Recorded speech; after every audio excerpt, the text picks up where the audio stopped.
Aujourd'hui, nous allons toujours accueillir l'apôtre Michael Olokpo dans la suite de notre titre, les qualités d'un cœur parfait. Alors aujourd'hui, on va voir les qualités d'un cœur parfait, deuxième partie, les qualités d'un cœur parfait, deuxième partie. Alors qu'elle vous souvienne que le titre phare du message, c'est les qualités à avoir pour être choisi par Dieu comme son serviteur. Et c'est de là que nous avons décelé que la première qualité à avoir, c'était d'avoir un cœur. On a commencé à énumérer les qualités qui caractérisaient un cœur parfait et nous avons énuméré 6 qualités ou 6 critères qui caractérisent un cœur parfait. Alors, on va continuer aujourd'hui pour découvrir les autres qualités que l'on doit avoir, les autres critères que l'on doit avoir pour être choisi par Dieu comme son serviteur. Dans la première partie, nous avons souligné que Dieu ne choisit pas juste n'importe qui, d'accord, pour lui confier son autorité, pour lui confier son royaume. Il y a des critères requis que l'on doit avoir pour que Dieu vous choisisse. Il ne suffit pas simplement d'être disponible. Il ne suffit pas simplement d'avoir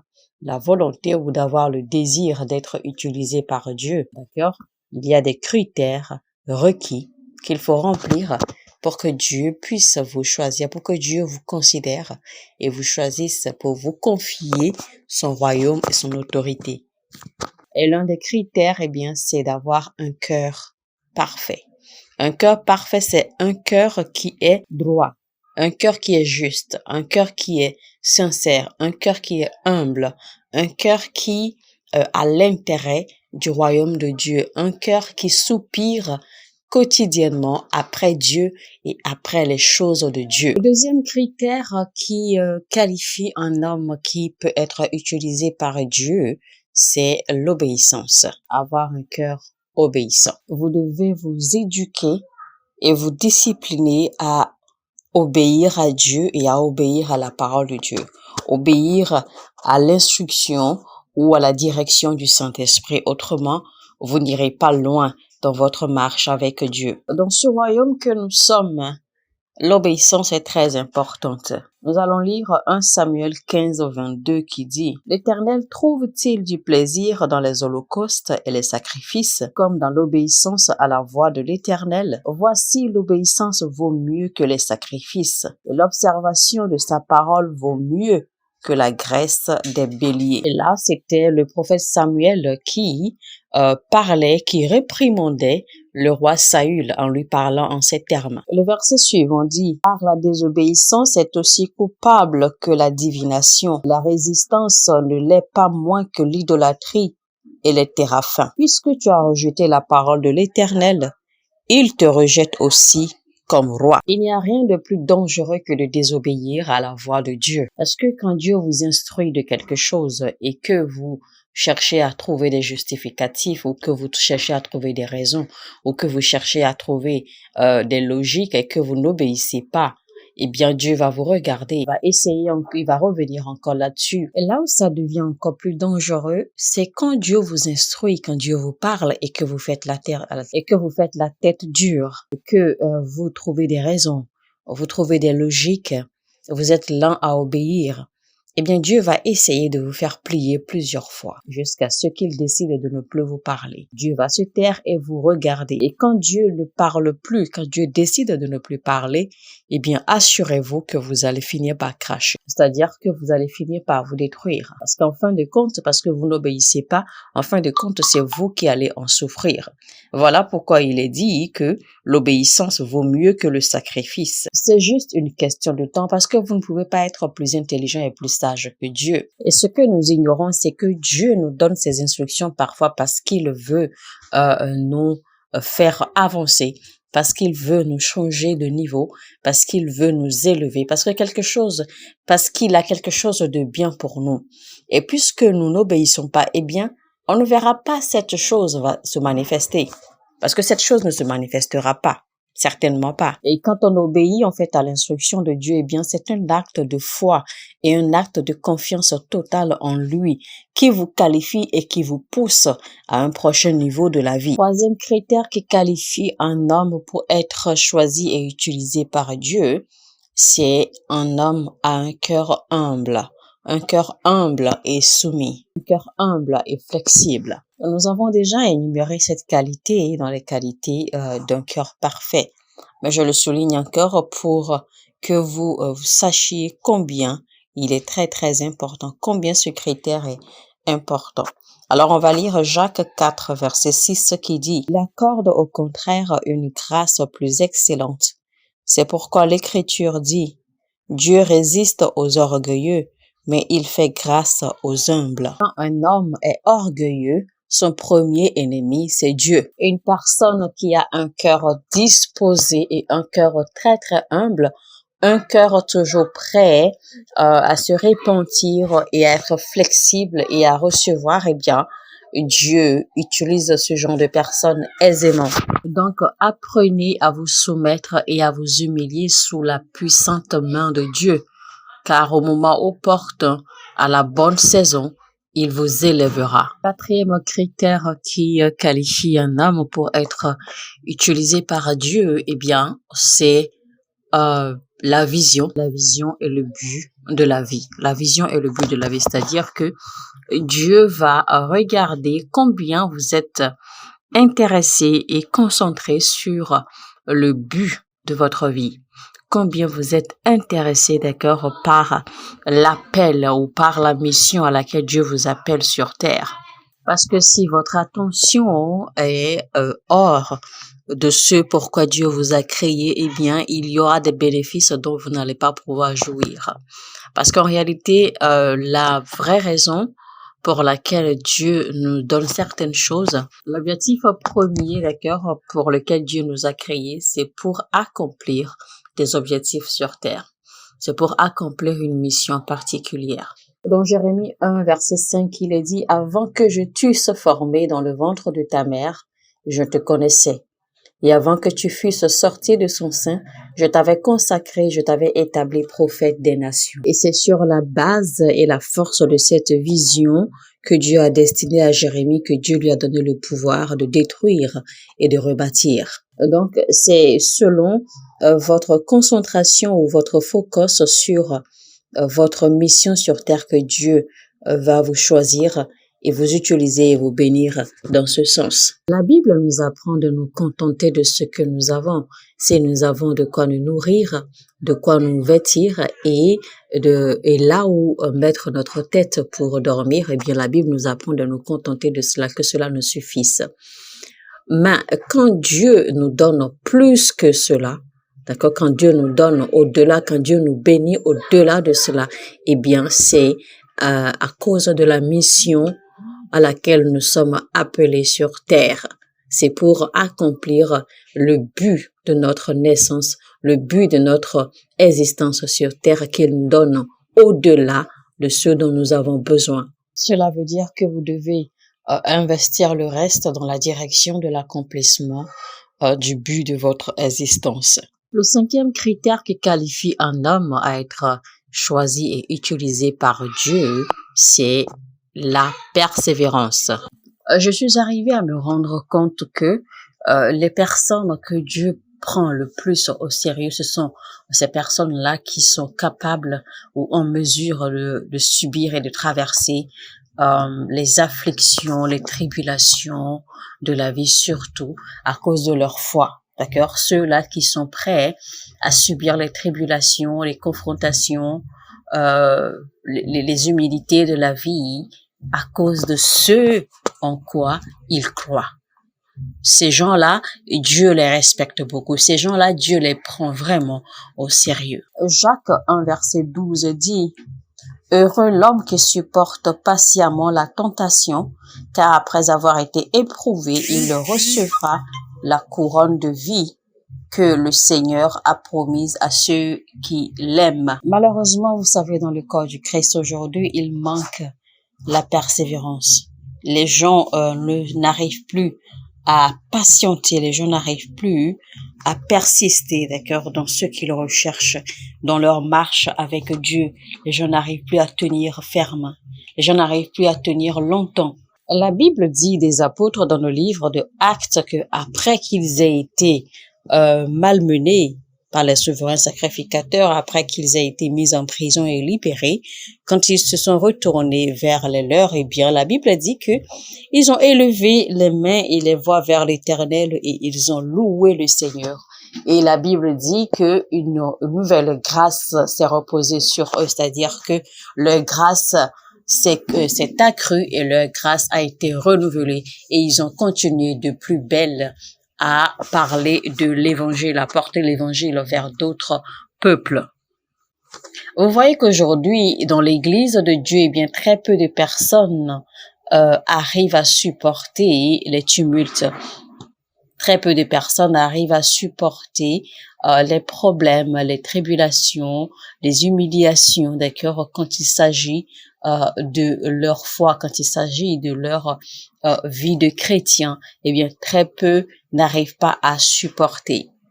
Et d'autre part, eh bien, beaucoup de personnes également n'arrivent pas trop à résister, d'accord, aux vicissitudes de la vie. Beaucoup de personnes n'arrivent pas à tenir longtemps ferme, d'accord. Quand ils sont face à des problèmes, eh bien, ils chancellent aisément, ils vacillent aisément. Certains s'en vont même jusqu'à se trouver de l'autre côté de la volonté de Dieu. Certains s'en vont jusqu'à compromettre leur foi. Certains vont jusqu'à compromettre leurs convictions. Dans l'ancienne chrétienté, eh bien, on enseignait proprement, d'accord, aux disciples et aux suiveurs qu'il ne s'agit pas simplement de dire que Dieu bénit les gens. Oui, Dieu bénit les gens, mais il faut également savoir que si vous voulez suivre, vous voulez marcher avec Dieu, vous devez être prêt à porter votre croix, parce que il y a une croix à porter si vraiment vous voulez que votre marche avec Dieu soit parfaite au bout du rouleau. Sixième critère détermine ou qui caractérise une personne que Dieu pourra utiliser pour son royaume, eh bien, c'est l'utilisation de ses dons ou l'utilisation de ses potentiels. C'est-à-dire que vous devez être en mesure d'afficher vos dons et de les mettre à l'œuvre, de les mettre en activité ou de les utiliser, d'accord, pour que Dieu vous prenne au sérieux. Nous allons lire l'histoire, la parabole des talents, Matthieu 25, verset 14 à 30. Alors, vous savez, beaucoup de personnes, d'accord, vous avez des dons, vous avez des talents, mais la plupart n'aiment pas mettre leurs talents à l'œuvre. La plupart n'aiment pas mettre leurs talents au service. Eh bien, il y a des gens qui ont le don de chanter, le don de la voix pour chanter. Il y a des gens qui ont le don du service. Et certains peut-être ont choisi de servir, mais à un moment donné, eh bien, ils ont baissé les bras, ils ont tout abandonné et ils n'utilisent plus leurs dons. Eh bien, vous ne savez pas peut-être que c'est pour cela que Dieu ne regarde pas ou que Dieu ne vous considère pas ou que Dieu ne considère pas vous utiliser comme il le faut, d'accord, pour la cause du royaume. Il en sera comme d'un homme qui, partant pour un voyage, appela ses serviteurs et leur remit ses biens. Il donna 5 talents à l'un, 2 à l'autre et 1 au troisième, à chacun selon sa capacité. Et il partit. Aussitôt, celui qui avait reçu les 5 talents s'en alla, les fit valoir et il gagna 5 autres talents. De même, celui qui avait reçu les 2 talents en gagna 2 autres. Celui qui n'en avait reçu qu'un alla faire un creux dans la terre et cacha l'argent de son maître. Vous voyez? Eh bien, vous allez voir un peu en fait la nuance ici. En fait, on a dit que les talents sont à eux, c'est-à-dire qu'on leur a donné le talent. D'accord? Dieu leur a donné le talent. Mais maintenant, la nuance ici dit encore que l'argent de son maître. Ça veut dire que ce talent que Dieu vous a donné, en fait, ne vous appartient pas. Dieu vous a donné ce talent pour servir un but, pour accomplir un objectif. Donc, si vous laissez le talent que Dieu vous a donné dormir, eh bien, vous ne vous faites aucun bien. Parce que ce talent que Dieu vous a donné, c'est pour servir à quelque chose. Ce n'est pas pour que vous le gardiez en vous et que ça reste là. Si vous avez un talent, ce talent doit être utile. Il doit être utilisé. Ce talent doit rapporter. Ce talent doit servir à quelque chose pour rapporter davantage.